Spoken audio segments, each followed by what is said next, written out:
Today's topic is chapter 14, markets for factor input, factors market. Okay, so you study factors market at introductory level already. So Chang-Soo introduction to economics, chapter 18. But this content is applied version of introductory level. Okay, so chapter 14 consists of 4 subsections. Section 1, competitive factor market, right? And section 2, equilibrium in a competitive factor market. Section 3, factor market with monopsony power, when there exists only one buyer. And factors market with monopoly power, so when there is one supplier. Okay, so 4 chapters.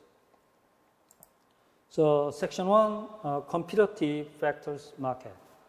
Demand for a factor input when only one input is variable.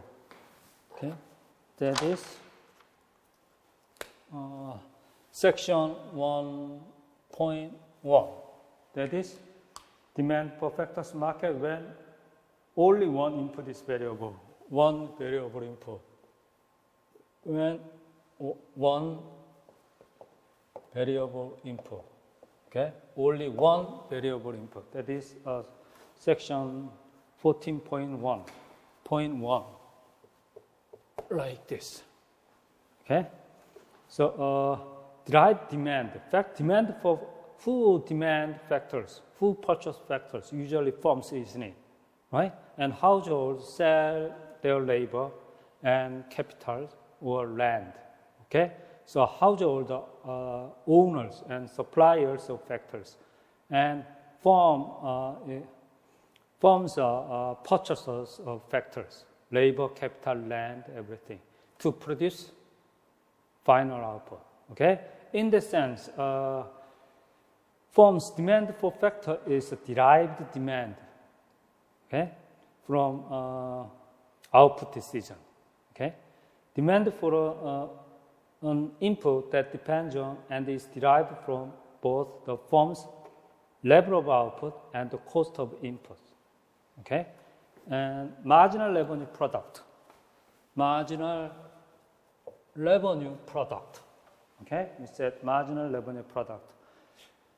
Chang-Soo introduction to economics said use value of marginal product. Right? Value of marginal product of labor, value of marginal product of capital, like this. Right? But our textbook use marginal rate of product in labor, like this. Okay? Anyway, 2 things are perfectly the same, but different terminology. Additional revenue resulting from the sale of output created by the use of one additional unit of one input. If we consider labor as only one variable input, right?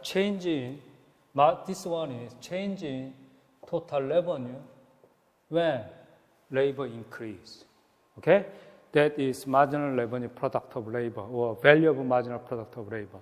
Similarly, changing total revenue over changing K, that is marginal revenue product of capital, or value of marginal product of capital. Okay. That is this one, right? How do we measure the MRPL? It's the additional output obtained from the additional unit of this labor multiplied by additional revenue from an extra unit of output. Okay, so this one is equal to MRPL is equal to marginal revenue multiplied by MPL, for example, right? Marginal revenue multiplied by marginal product of labor. Now think about total revenue is PQ, right?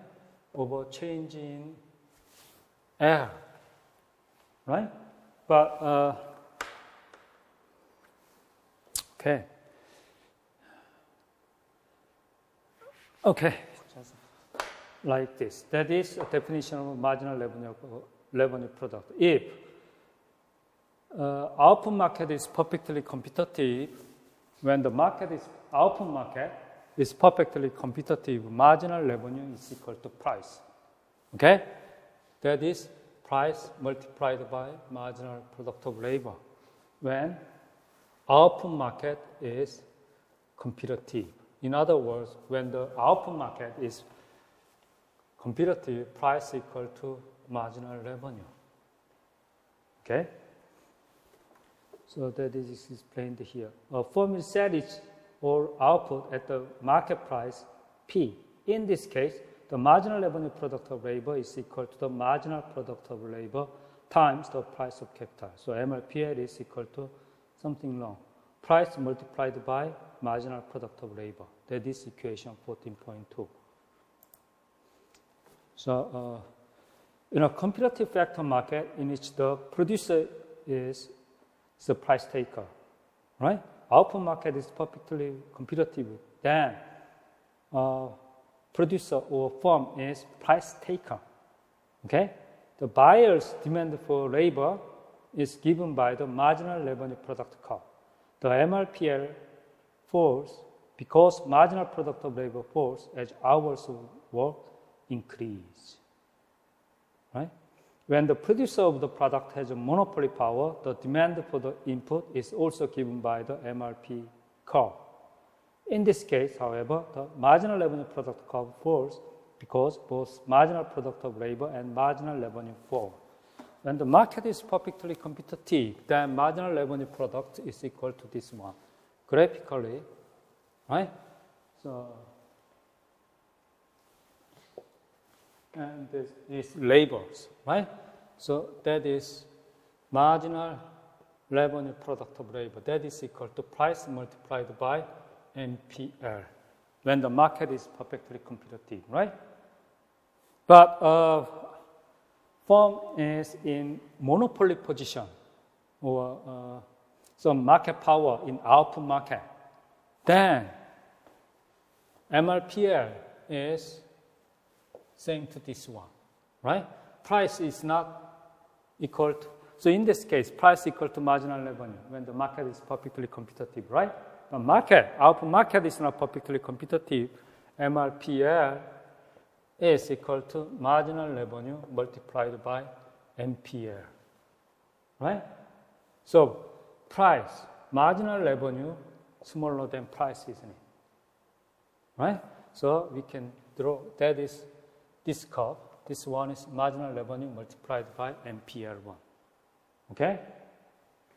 There are two graphs. So lower one is monopolistic output market. K. Case of a monopolistic market. Right? Then marginal revenue product curve is like this. When the market is perfectly competitive, this one is MRPL.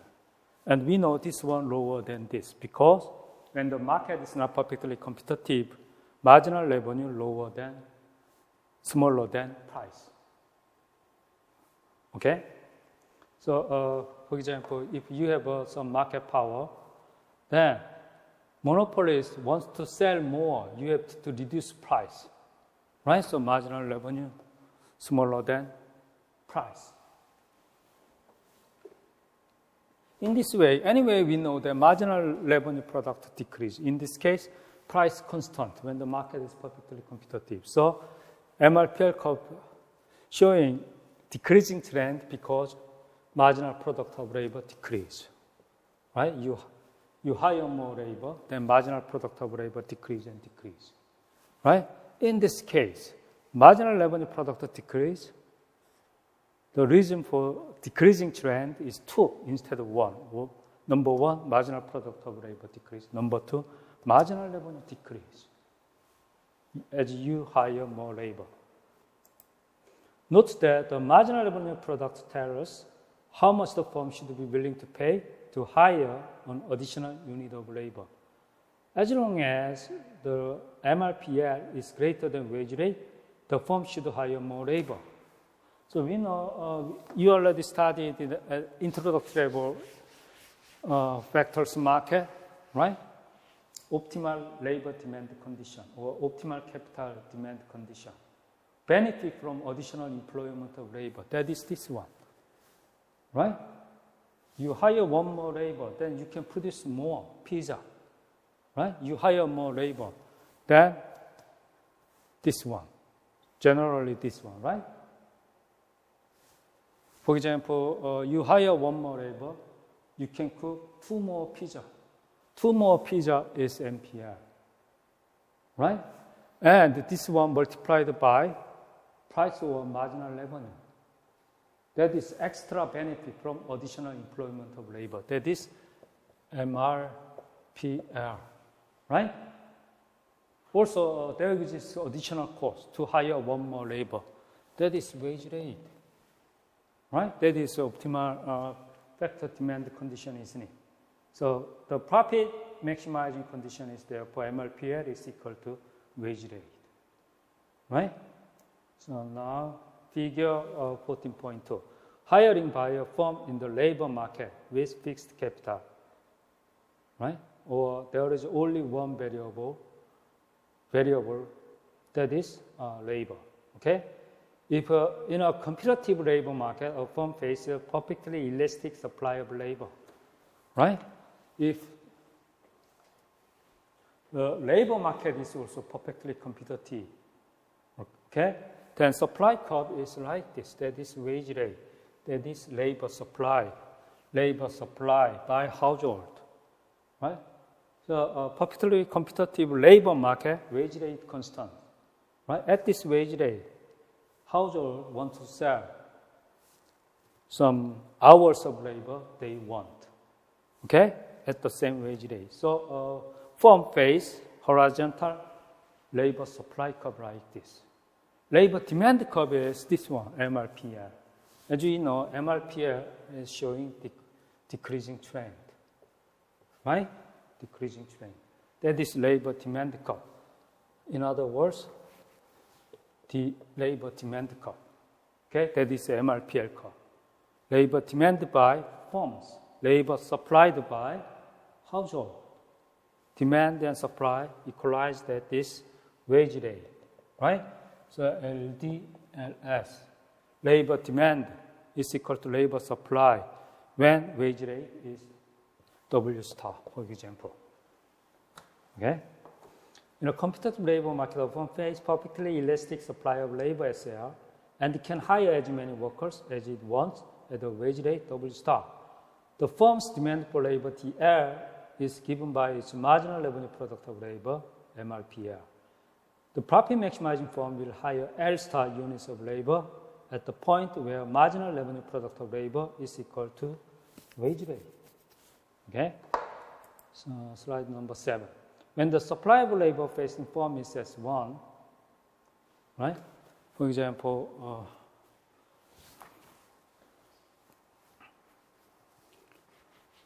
that is supply curve, and that is wage rate, right? Like this. Then equilibrium wage rate is W1 and labor. But when the market wage rate decreases, we don't know the reason anyway, decrease, then labor supply curve should be like, then is S2. Okay? Then new equilibrium, and this labor market is intersection of S2 and demand for labor curve. Okay? So here, that is L2 and wage rate.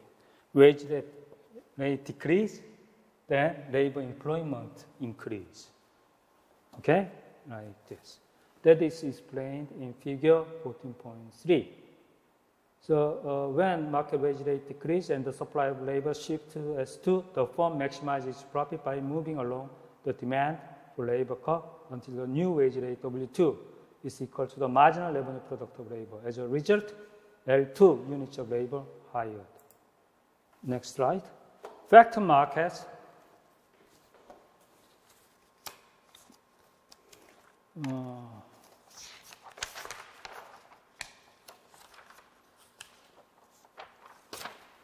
Factor markets are similar to output market in many ways. For example, the factor market profit maximizing condition that marginal revenue product of labor be equal to wage rate is analogous to the output market condition that marginal revenue is equal to marginal cost. Actually, two things are perfectly same thing. Same thing actually, right? So labor market equilibrium condition is MRPL is equal to wage rate, right? So that is labor demand, optimal labor demand condition, isn't it? So rewriting this, we know MRPL is equal to marginal revenue multiplied by MPL. Okay, that is MRPL should be equal to wage rate. Okay, and that is labor market equilibrium condition. Okay, equilibrium condition, profit maximization condition in output market is marginal revenue is equal to marginal cost. Okay, so two things are same thing actually. That is profit maximization condition in output market. That is equilibrium condition in labor market. That is perfectly same thing, right? So then from here we know that marginal revenue is equal to wage rate over MPL. Okay? Wage rate over MPL. Equation 14.4 shows that both the hiring output choices of the firm follow the same rule. Inputs or outputs are chosen so that marginal revenue is equal to marginal cost. That is marginal cost. Okay, now think about marginal cost. What is marginal cost? Definition of marginal cost of change in total cost. But there is only one variable input, that is labor, right? So total cost is change in total cost over change in Q, isn't it? Right? And change in total cost is equal to WL. Right? That is total cost. And market is perfectly competitive, so wage rate is constant numbers. Then this one is equal to, how can I say? Wage rate, change in L over change in Q. Change in L over change in Q is the reciprocal value of marginal product of labor, isn't it? So this one is equal to MPL. Okay? So this condition is perfectly same to optimal labor demand condition.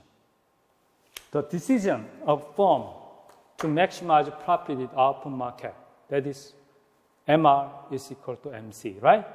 This is perfectly same to this condition, right? Labor market, optimal labor demand condition, marginal revenue, MRPL is equal to wage rate, right? Two things are perfectly same thing. So firm's decision, how many laborers hire to maximize profit. This decision is just saying to the firm's decision of how many pizza this firm can produce to maximize profit. Two things are perfectly same. Okay? And next is demand for factor when several inputs are variable. Basic intuition is same, but anyway, section 14.2 is many variable input. There is a case many variable inputs, right? That is 1.2. Demand for factor input when several inputs are variable. Figure 14.4. Firms demand curve for labor with variable capital, for example, right? There is a two variable. In this case, only one variable, labor. But here, labor and capital. Capital is also variable, right? In this situation, what is optimal demand for labor by firms? Okay, that is the question. When two or more inputs are variable, a firm's demand for one input depends on the marginal revenue product of both inputs, right? So anyway,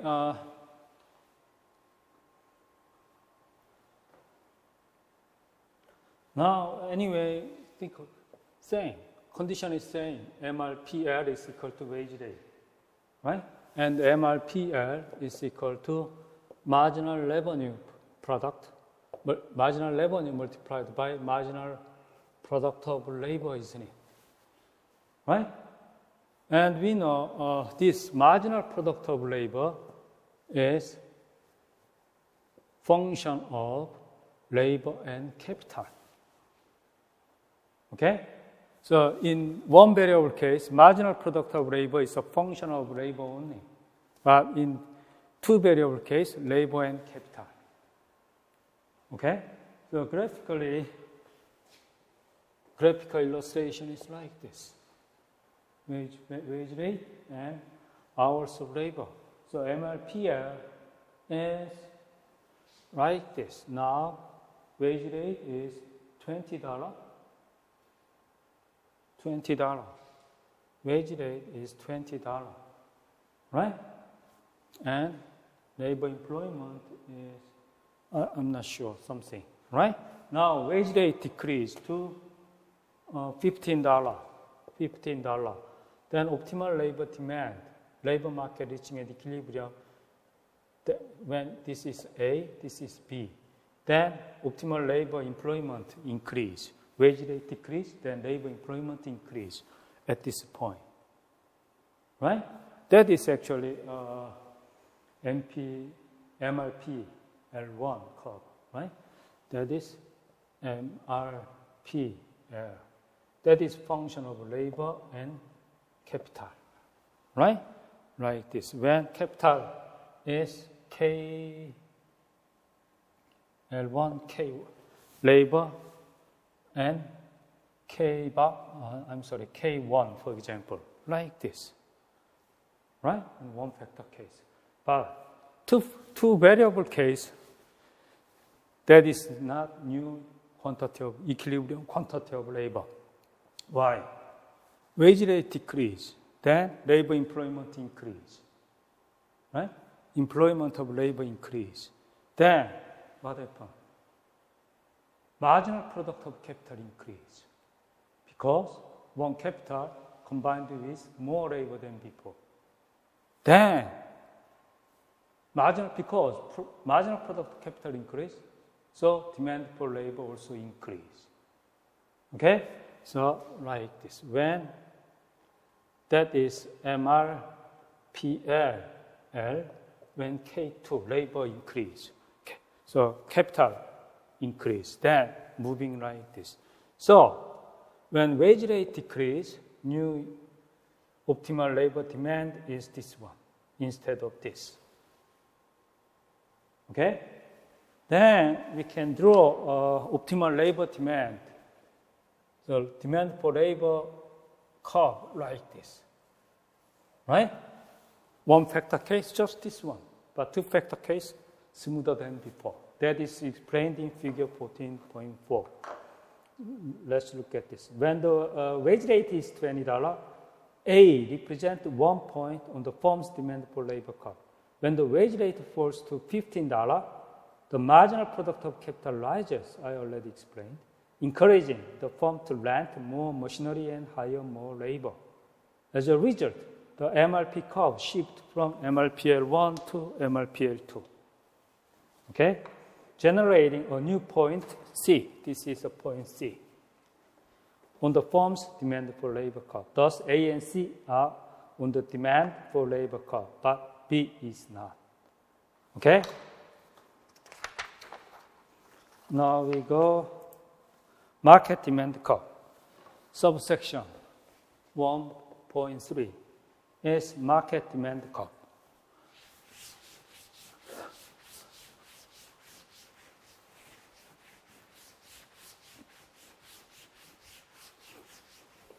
So market demand.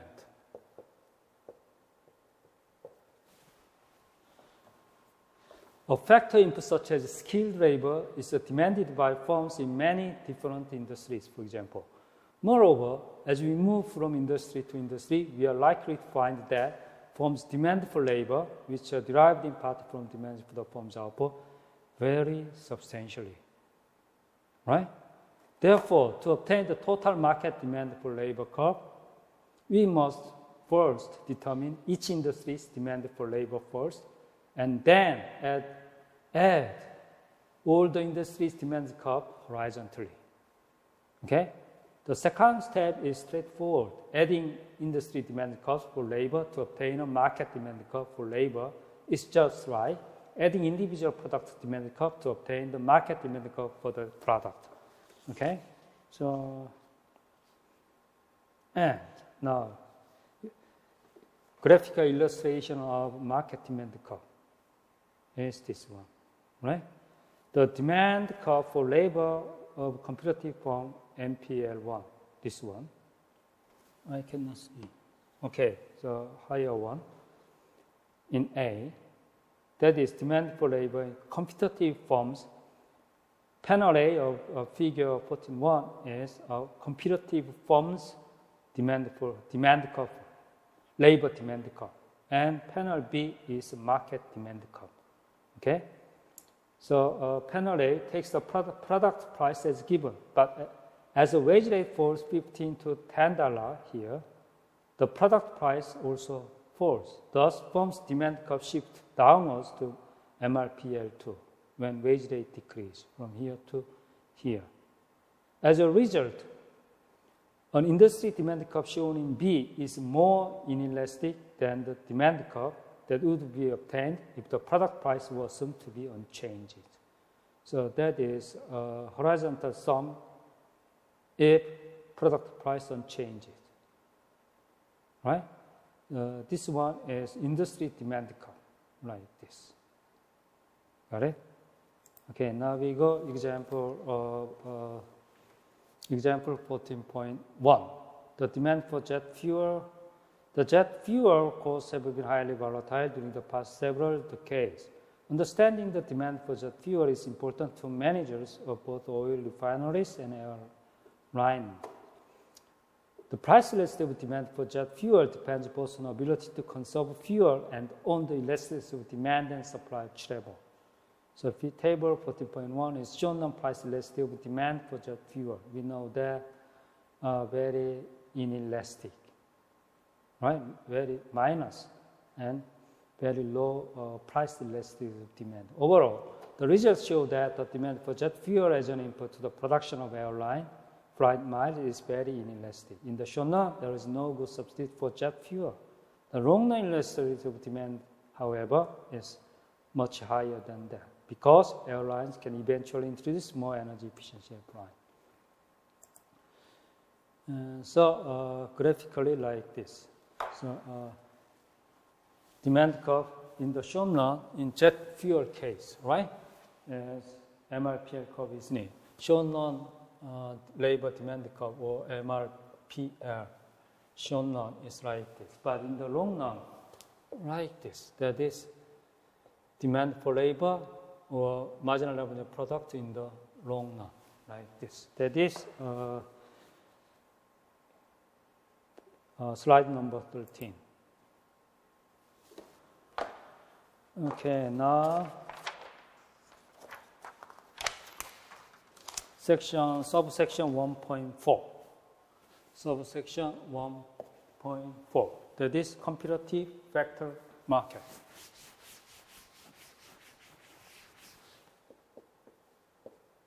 Comparative factor market. So slide number 14. The supply of inputs to a firm. Supply of input to a firm. So labor supply curve. Supply of input to a firm or a household supply of labor curve, SAL.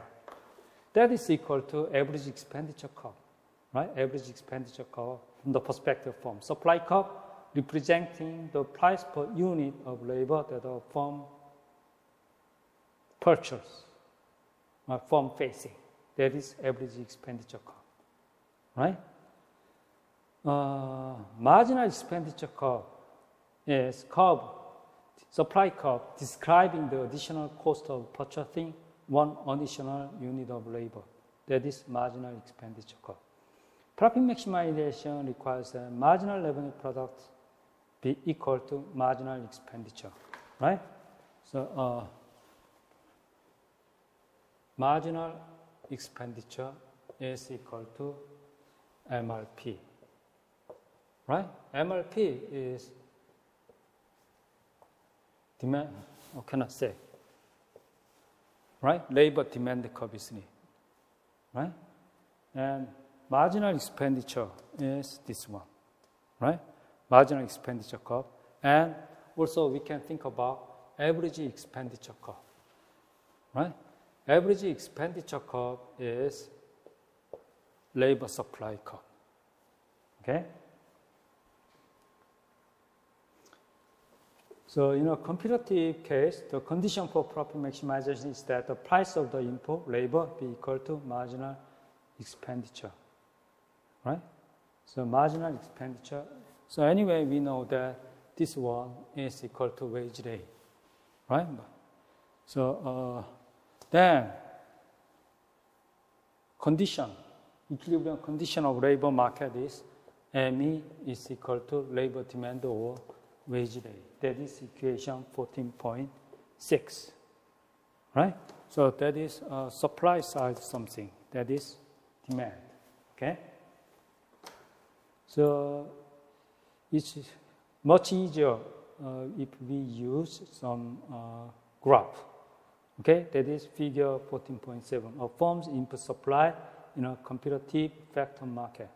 Competitive factor market. In a competitive factor market, a firm can purchase any amount of labor it wants without affecting the price, right? So panel B showing this one. Panel B is panel B of figure of 14.1. Panel A is figure of figure 14.1, right? So market, labor market demand, right? Labor demand and supply at the market, right? Then equilibrium price should be W star, right? At this equilibrium wage rate, labor supply curve, right, facing by firms is horizontal like this. Firm can purchase any amount of labor, right? And firms' demand for labor is this one. That is MRPL, for example. Okay? At this wage rate. That is figure 14.7. In a competitive factor market, a firm can purchase any amount of labor it wants without affecting the price. Therefore, the firm faces perfectly elastic supply curve. Firm face a perfectly elastic supply curve for labor. As a result, the quantity of the input purchased by producer of product is determined by the intersection of input demand, and supply curve. Right? So that is explained here. Okay, now we go, next we go section point 14.2.